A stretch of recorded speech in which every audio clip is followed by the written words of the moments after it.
that the brain is open, I should go and be blocking. She's a very, very smart child. My niece wrote this recent JAMB. Please, let's come. I mean, what's this blocking all about? That's the thing. That is apparently that's the only way you can get to school. After paying huge sum of money for school fees for children, are you telling me now that the secondary schools and the primary schools, the educational system that these children have gone through, they're not teaching them anything, or what they're teaching them in school didn't come out for JAMB? It's becoming this has been happening for years now. This has been happening for over 10 years now. Children are writing JAMB and they're not going. A lot of children have started to go to private universities. A lot of people are going to open university. Some of them are going to do part-time program because those are the only ones that don't require JAMB. How come? And the cutoff mark in the north is far, far lower than the cutoff mark in east, south, and west. Why? JAMB should really take a good look at themselves. They should look at themselves and check what is going on. Because children keep failing. Are you telling me that the children are not smart enough, or the children in Nigeria that are dumb?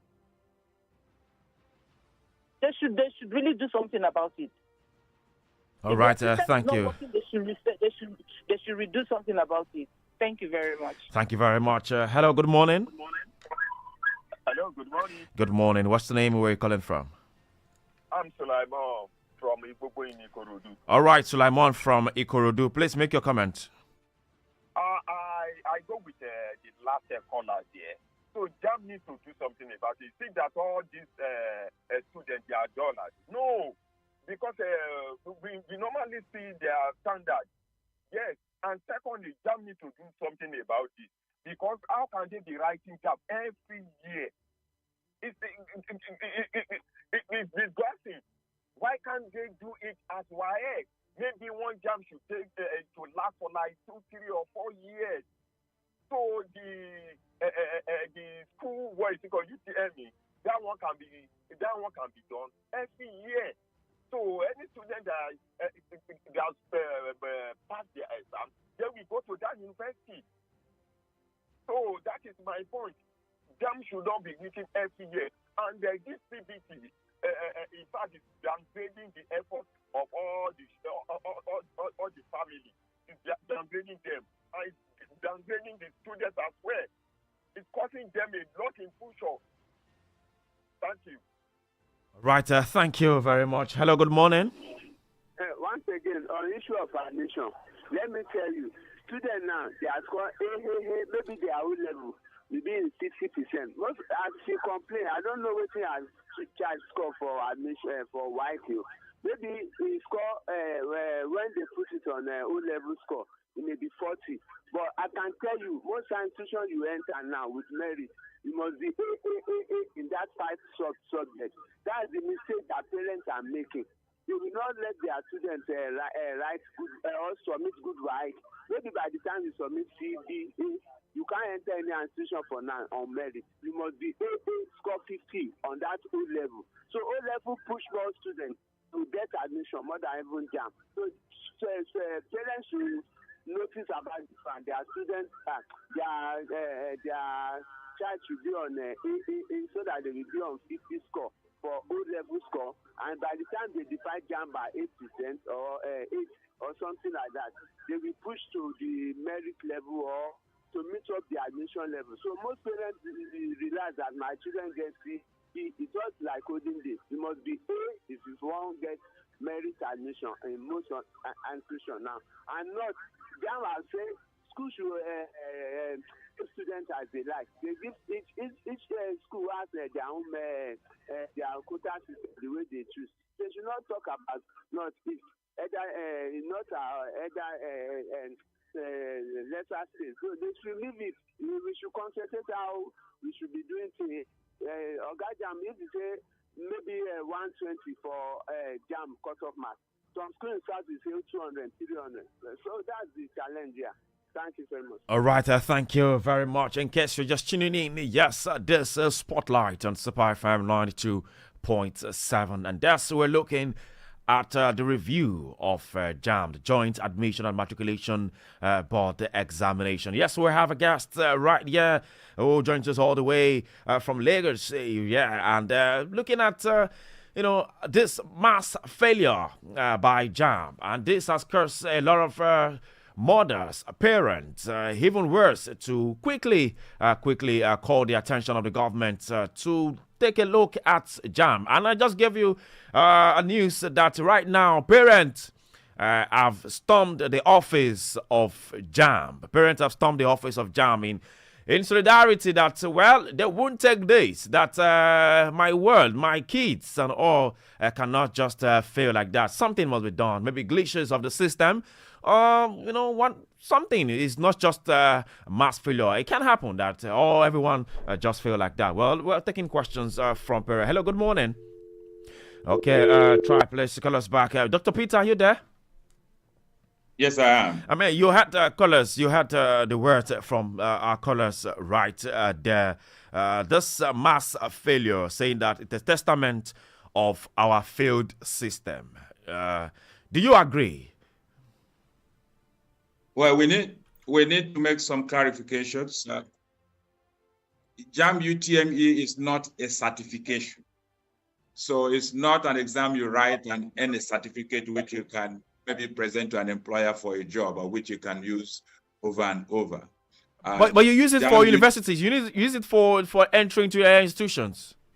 Into higher institution for a specific year and for specific courses and for specific universities, and it's a universal practice in the United States, in America, in Germany. I mean, in the United States, United Kingdom, in China, in Japan, everywhere in the world. Children annually make an effort to try to access university education.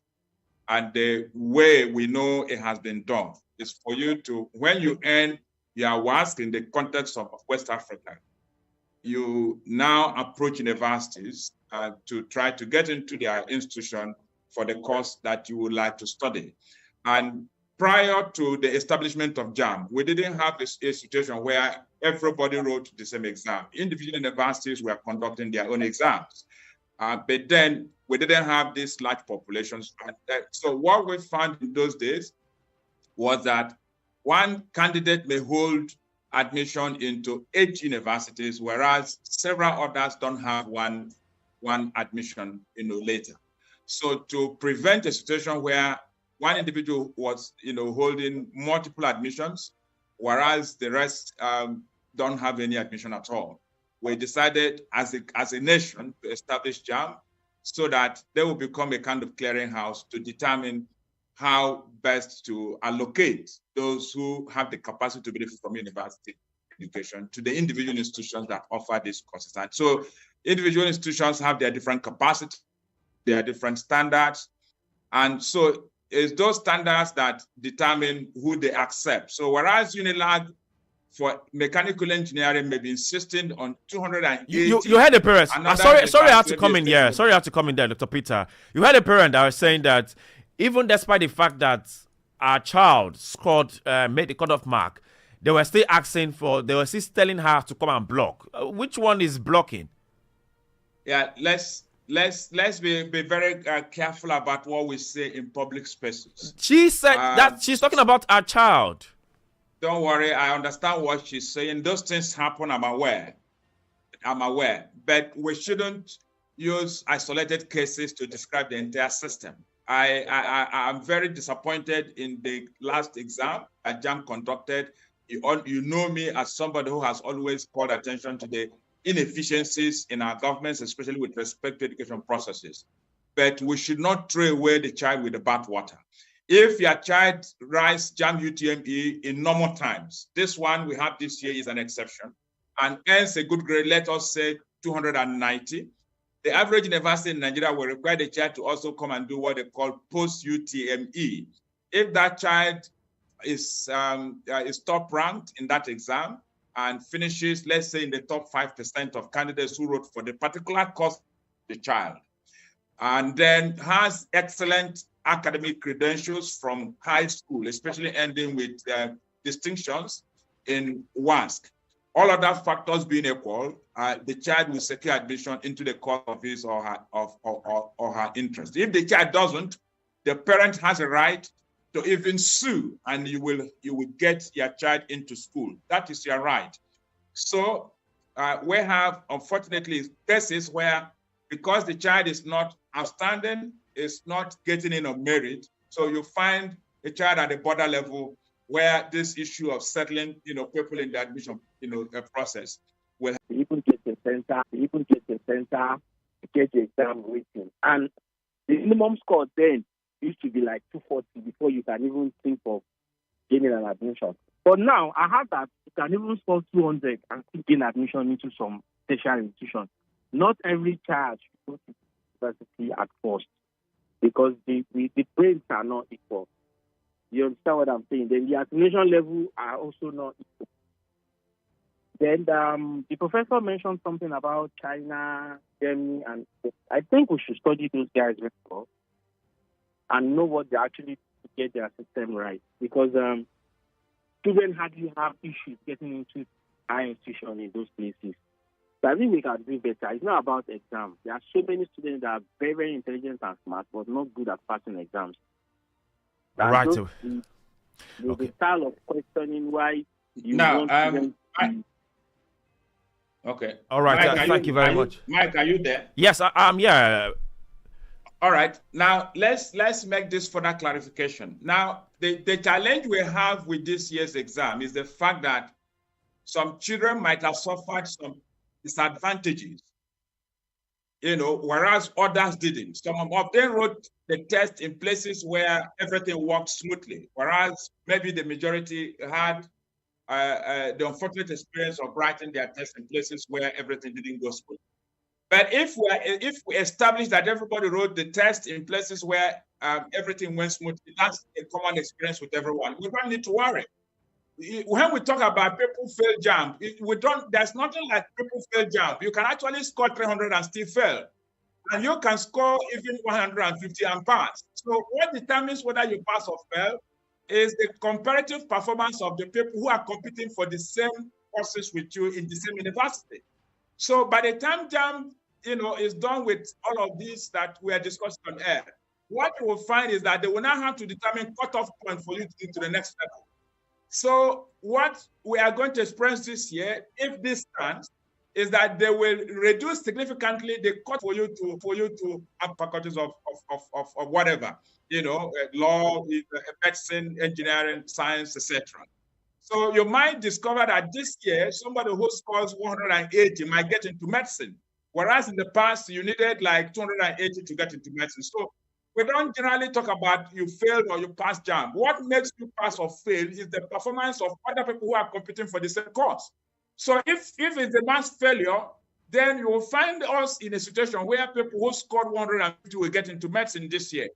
And that's okay if that's where we are, really. So they will get in there and their professors will have to battle if indeed you 160 for federal universities. So if your test scored below 200, no, it's not the end of the world.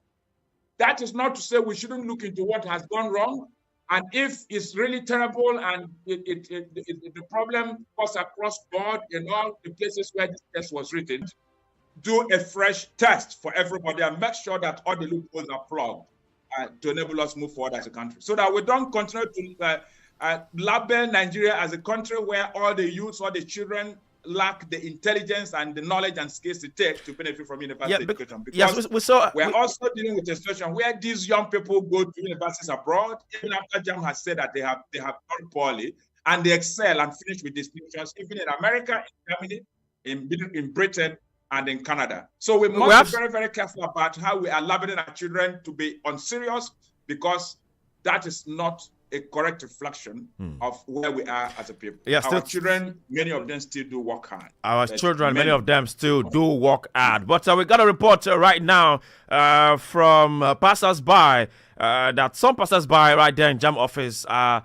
already making comments like the parents who are there to protest, who are present in JAMB office to protest, are irresponsible. It seems so down to me hearing those statements. But will you kind of accept such word, or do you disbelieve in such word with Dr. Peters quickly? Because so that we need to also look at other factors affecting this mass failure. Will you say that such statement is right?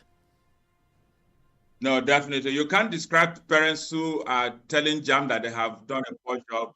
You can't describe them as irresponsible, because if all of us keep quiet, JAM improve. And the JAM itself has admitted that they have reason to believe that they have to review what transpired in the last. Because I kind of understand where that person is coming from. We're going to report there where the person is coming from, in the sense that, well, the parents did not do what they're supposed to do, and now they are. That's not correct. That person is not a researcher in the industry. So many parents did their job. They paid their children's school fees. They followed up at home. They bought the books. They read. They participated. Some of them are actually teachers, interestingly, who actually sat down and taught their children at home, in addition to the knowledge and skills they acquired from their regular school classrooms. So you can't describe all the parents in Nigeria as irresponsible. That kind of comment is the one that reflects irresponsibility, and it's the demonstration of lack of knowledge and the absence of humility. So that's not a fair comment to make. Everybody cannot keep quiet, and that's one of the reasons why Nigeria hasn't moved forward as a nation, because we just take every nonsense coming from government agencies and we just say God will help us. No, God, definitely there's a place for human beings to play their role. We say that, as we know it in the scriptures, faith without works is dead. So if you sit down in your room and the government doesn't hear that you are complaining, they won't review anything. And so next year they repeat it, and everybody continues to take nonsense from government agencies. And this is money coming from public treasury that we are using to run these agencies. And we have a responsibility and right to complain when things don't go well in our public space. Right, thank you for that. Don't forget, Lagos, yes, you can be part of this conversation. Parents, call us and let's have conversation right here. 0705 690 0927. 0705 690 0927 or 0802 502 7711. 0802 502 7711. Please, let's be brief as possible. Hello, good morning. Hello, good morning. Yes, good morning. What's the name? Where are you calling from? Yes, my name is Ugochukwu. I'm calling from Ikoyi. Ugochukwu, please, you have just 1 minute. 1 minute, please. Okay, yes, I like what the doctor, some of the things he said concerning JAMB and other areas as well. But me, I think the institutions, just like the doctor said, should not use this as excuse. They should reduce their cutoff mark, just like the doctor said. Secondly, I think JAMB itself should be scrapped off, because if you go to many countries, you notice that there is nothing like JAMB. People should approach the institution directly, and the institution should determine who is capable of entering their institution, not JAMB, because I see this as one of the ways that some government system does not want the children to go to school, as the case may be. That's what my own thinking. All right, thank you. Thank you very much for that. Quickly, Mr. Dr. Peter, still in conversation with it. A lot of Nigerians now are saying that, well, with this mass failure in JAMB, that their mentors seems to be like TikTok, Instagram, Facebook, Snapchat. Could that be an influence to this mass failure? Yeah, a little bit, but it's not the major challenge that we are grappling with in this particular instance. And we should stop the idea that is that it is wrong for children to own laptops and smartphones. In a modern society, especially for children who are ready for university education, they have to know how to use laptops. Please, I want you to elaborate more on that. There are also talks and critique concerning getting children a phone or a laptop. They say, well, it causes distraction. How can they also moderate it? Should it be moderated, or should it just be allowed? Please give us a little more explanations in that. The reason why we continue to grapple with things like this is because we lack a major resource that is needed in the school system, which is career management, system. Nigeria hasn't made provision for career management systems in our secondary schools and universities, and that's why we're grappling with these things. So if you have professional career managers in every school, every secondary school in Nigeria, and in every university, they will work with the school leaders in those kinds of places to train children on how to use their smartphones, their laptops, and other digital devices to be able to study effectively and do much better than those who don't have access to such platforms. I'm also a parent, and I have been able to, take my two children through this process successfully. My children have owned both smartphones and laptops right from the age of 6, and both of them have done well. And so should they be moderated? Should they allow kids to have phones and laptop? Should it be moderated so we can move ahead to other conversations? Yeah, definitely. You don't give even adults. Even adults have to be trained on how to use phones. We know in Nigeria many parents that don't even know how to use phones, and they are the ones showing bad examples to their children, and we blame the children all the time. The parents come home from work and they say they want to relax, and they are watching movies, African Magic, and those kinds of nonsense, and they expect that their children will stay down and concentrate and study their books. So the point I'm making is that I have children, and I have trained them on how to use their phones, and they have used their phones to earn excellent credentials. When they go on the internet, they are using their phones to look for resources, and they have used those resources to get to where they should be, in terms of moving forward career-wise. And I'm not the only parent who has operated at this level. So show good examples. I have a TV in my house, but I tell you that TV in the past 20 years, nobody has switched on once. So I showed my children an example that I don't need television. You don't need to watch TV. I'm not on DSTV. So if you go and provide all those things, and you and your wife, you sit down and you watch nonsense on all those screens, and you expect that the children will not get distracted, that's not going to happen. So you were saying you are now calling for Dr. Peter. Sorry to have to come in here to interrupt you there. So you are calling for moderation or a total removal of all of these distractions. I want to get it clear so parents can understand. Children should be trained on how to work with digital devices. You can't say that children who live in the 21st century cannot have access to smartphones, cannot have access to laptops. They will not be globally competitive when they are done with their education in secondary schools and in universities, because some of them are smart enough to be able to secure scholarships to go and study in places like America, Germany, Canada, Britain. If they don't have digital skills, they won't be able to navigate the internet space and find where the scholarships are and write international exams. I have had some parents on this program who have said, maybe we should consider what other countries do. Yes, there is hardly any country that doesn't have a system that enables them to determine who is capable of benefiting from university education. In the US, there's College Board that does a job similar to what so now, because of our time, Dr. Peter, because of our time, will you now say that internet now is causing more harm than good? That's not how to say it. The internet is both good and bad. It depends on who is using it. Just like every other thing in the world. All right, quickly. If you eat too much food, you get into trouble. All right, quickly. Let's quickly just pick this last call. Hello, good morning. Hello, good morning. Yes, my name is Grace from. Good morning. What's your name? Where are you calling from? My name is Grace. I'm calling from Ikeja. All right, Grace from Ikeja. You have just 30 seconds. Please, quickly. Okay, I think this is a system issue, and I feel like your education system should be able to adjust to current realities. We have a very young population. JAMB does not have to be yearly. It can happen more than once. Why can't schools admit people more than once in a year? And I feel like we should just look at other alternatives to make the system better rather than scrapping JAMB, because I feel like standardized tests are very important, and you have them everywhere because they give you a snapshot view of the performance in not just one place, it's like relative to others. So it's very important data, and we cannot afford to miss that. However, we should look into ways to make the system better and make our education system accept and push through all the young people that are coming. Thank you. Thank you very much for your comment here. Thank you. Quickly now, Dr. Peters, in 1 minute, should JAMB be scrapped? No, you need JAMB because JAMB is a child of necessity. There was a time when we didn't have JAMB and people were going into university.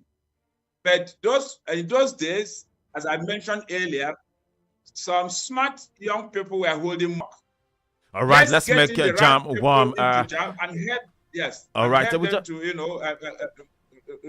review their processes and become more efficient and effective. Thank you very much. Thank you very much, Dr. Peter Ogundoro. All right, thank you very much, Dr. Peter Ogundoro.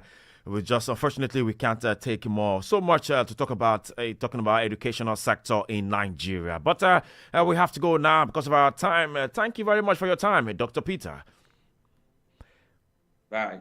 Lagos, let's do it again tomorrow, same time, 7:30 down to 9 a.m.